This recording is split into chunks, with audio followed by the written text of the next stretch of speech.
একজন পেশেন্টকে কতটা ফ্লুইড দিতে হবে এবং কতটা স্পিডে দিতে হবে, it's very important, specially ICU, surgical word, paediatric ওয়ার্ডে ফ্লুইড ব্যালেন্স মেনটেন করতে হবে। যদি ফ্লুইড বেশি দিয়ে দেওয়া হয় তাহলে ওভারলোড হয়ে এডিমা, হার্ট ফেলিওর হতে পারে।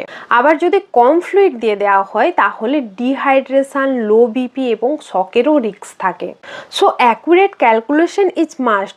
চলো ফর্মুলাটা দেখে নিই। ফর্মুলাটা খুবই simple. Flow rate equal to total volume into drop factor divided by time. এখানে টাইমটা কিন্তু মিনিটে হবে। তো চলো একটা এক্সাম্পল দেখে নিই।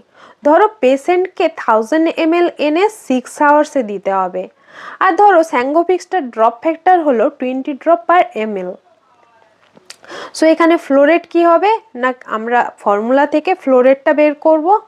টোটাল ভলিউম, এখানে টোটাল ভলিউমটা কত, 1000 ml, আর ড্রপ ফ্যাক্টর কত, 20।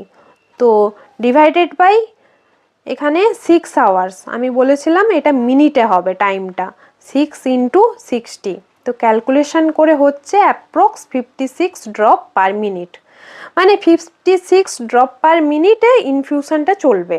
বাচ্চাদের ক্ষেত্রেও কিন্তু সেম ফর্মুলাতে ফ্লুইড রেট ক্যালকুলেট হয়। এখানে পেডিয়াট্রিক ডিপসেটের ড্রপ ফ্যাক্টরটা একটু আলাদা, 60-র কাছাকাছি থাকে।